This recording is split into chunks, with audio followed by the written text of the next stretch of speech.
des gens qui ne savent même pas lire la Fatiha, viennent dans une mosquée avec des chaussures sales, armés pour dire à l'imam ne prêchez pas, priez comme si, priez. Et eux-mêmes, pendant ce temps, pendant la prière, ne prient pas. Vous devez juste comprendre que la stabilité du Mali ne viendra pas d'ailleurs. Ce qui s'est passé de notre cela, chacun d'entre nous doit s'impliquer là où il est, autour de lui, dans son environnement, que ce soit l'environnement privé ou professionnel, nous devons être très vigilants. Parce que ce qui est regrettable, c'est que des Maliens étaient dans ce camp. La manière dont ça s'est passé, ni été l'infiltration, des Maliens qui ont prêté le flanc, jamais cela n'allait arriver. Donc, les patriotes doivent s'interroger et les patriotes doivent s'élever, être vigilants pour que notre pays ne soit pas à la merci de ces sans loi ni dignité.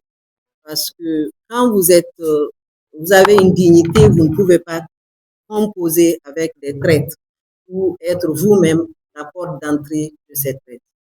Venir nous dire qu'au Mali, on va nous apprendre comment prier pour appliquer notre religion est une comédie. Quand on connaît toute l'histoire du Mali, mais prenons simplement la région de Tombouctou, qui était depuis le 15e, 16e siècle le rendez-vous intellectuel et religieux, une des premières universités du monde, où tous les savants, tous les grands passaient par là pour apprendre. Hein? Nos réalités aujourd'hui expliquent. Et qu'on vient nous apprendre comment prier des gens qui ne sont venus de nulle part, qui ne prient même pas. Nous, on a eu à les côtoyer dans ces régions, quand on était sur le terrain, on vient quand même du Mali profond. Des gens qui ne savent même pas lire la Fatiha viennent dans une mosquée avec des chaussures sales, armés pour dire à l'imam ne prêchez pas, priez comme si, priez. Et eux-mêmes, pendant ce temps, pendant la prière, ne prient pas. Donc, vraiment, nous devons être regardants sur tout ça et sortir un peu du silence. Parce que notre silence ou notre inaction risque de nous coûter très cher. Ce qui les intéresse, ce n'est ni la religion, ni autre chose.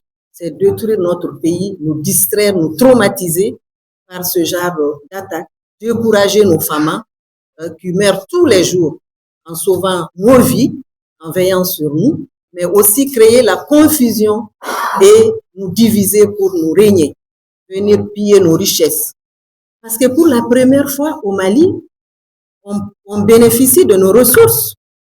Quand en moins d'une année, on arrive à mettre, à construire 2 usines de lithium avec tant d'emplois créés, des richesses pour notre pays, ces ressources d'or.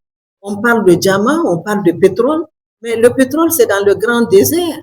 S'il n'y a pas de stabilité, on ne pourra jamais l'exporter. Et aujourd'hui, vous voyez comment ça coûte. Et qu'est-ce que ça coûte en vies humaines, en finances, pour pouvoir exporter des citernes de gasoil et d'essence dans notre pays. Donc, vraiment, ce sont des questions sur lesquelles nous devons nous-mêmes nous interroger, en nous disant de ne pas céder à la peur. De toute façon, on mourra un jour. Mais je préfère mourir pour mon pays, en défendant mon pays comme Sadio Camara, que de mourir bêtement par des terroristes ou se taire, ne rien faire, les laisser venir nous dicter avec la complicité de main extérieure. Mais ça, c'est même pas mon... Pour moi, la main extérieure ne peut pas agir chez moi si elle n'a pas une main intérieure. Il faut qu'on sorte de ça et qu'on en parle à nos enfants, qu'on en parle à pour les hommes, à nos femmes, à nos enfants, qu'ils sortent. Quand vous voyez des comportements bizarres dans votre famille, faites attention et approchez vos enfants parce que c'est eux qui profitent vraiment de leurs conditions souvent pour vraiment nous intégrer et commettre leurs forfaits. J'ai été un peu longue là-dessus, mais je profite de toutes les rencontres pour passer ce message. Merci beaucoup. Et en Bambara, c'est juste pour ne pas vraiment abuser du temps aussi de nos amis qui nous écoutent en ligne. C'est valable pour nos amis. Madame la directrice pays, nous comptons sur vous pour dire que le Mali reste fréquentable. Le Mali est un pays debout. Nous sommes résilients et nous nous battons pour notre souveraineté et vraiment pour le bien-être de nos populations.